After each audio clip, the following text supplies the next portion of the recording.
belajar yang kedua. Tips doa yang berhasil memindahkan gunung, Anda tidak dendam terhadap orang lain. Sebenarnya kurangnya iman bukan satu-satunya hambatan bagi keefektifan berdoa. Karena Yesus berkata, asalkan kamu mempunyai iman sebesar biji sesawi. Biji sesawi adalah partikel benih terkecil di muka bumi. Kamu berkata kepada gunung ini pindah, maka gunung ini pindah dari sana ke sini. Jadi kurangnya iman bukanlah satu-satunya hambatan bagi keefektifan berdoa, tapi kurangnya pengampunan kepada sesama yang menjadi hambatan dari kuasa doa. Kadang-kadang hati yang sulit mengampuni bisa lebih keras dari gunung manapun. Sebab itu sebelum berdoa, ingat dahulu apakah kita punya dendam dengan orang lain, apakah kita punya ganjalan, masalah dengan orang lain. Bila ya, selesaikan dahulu. Setelah itu baru lanjutkan berdoa. Kalau nggak, buang-buang waktu. Markus pasal 11 ayat 25-26. Dan jika kamu berdiri untuk berdoa, ampunilah dahulu sekiranya ada barang sesuatu dalam hatimu terhadap seseorang, supaya juga Bapamu yang di surga mengampuni kesalahanmu. Tetapi jika kamu tidak mengampuni, Bapamu yang di surga juga tidak mengampuni kesalahanmu. Jadi di sini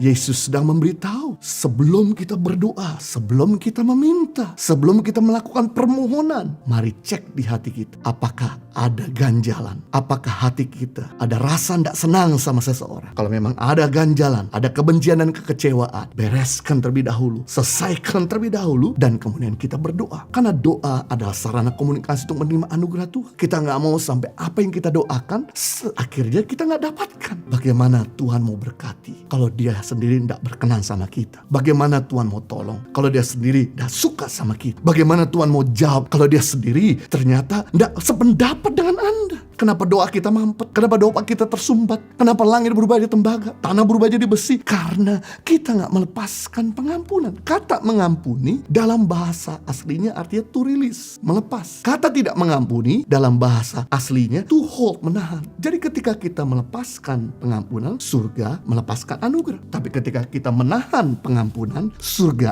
akan menahan anugerah. Jadi kalau kita pengen menerima anugerah Tuhan, ada cara lain yang kita perlakukan, belajar untuk mendisiplinkan diri kita bahwa doa sama pentingnya dengan hubungan baik terhadap sesama. Karena doa sama hubungan baik sama-sama itu bagaikan mata koin berkaitan dan bergandengan. Waktu kau berdoa, pastikan hatimu beres. Waktu hatimu beres, pasti engkau akan mudah untuk berdoa.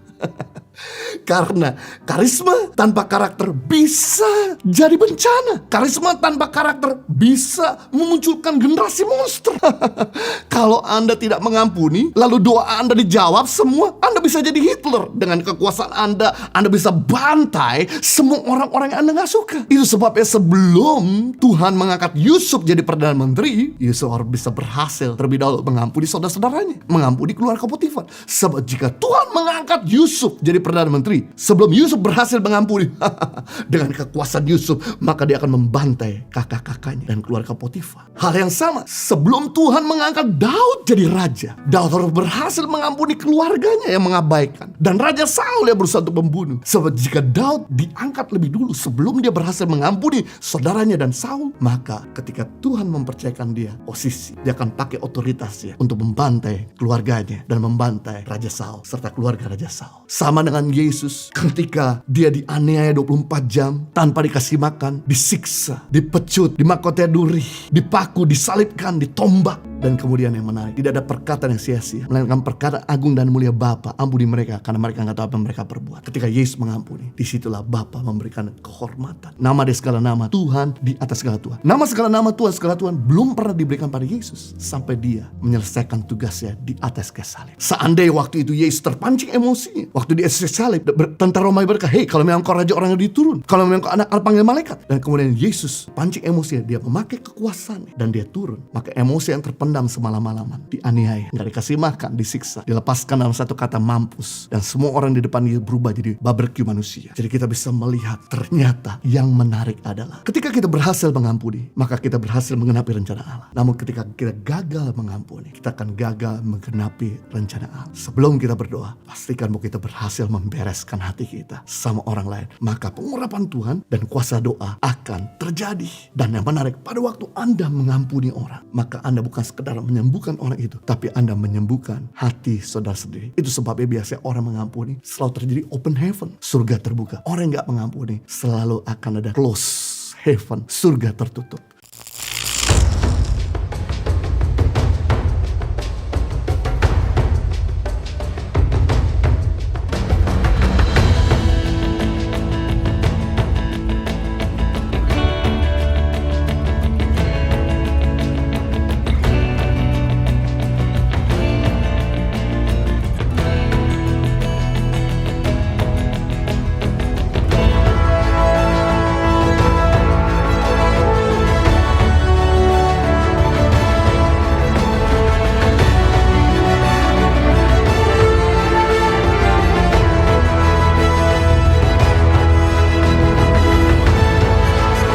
Cerita anak pedalaman dalam meraih mimpi dan mengejar cita-cita bersama Tangan Pengharapan.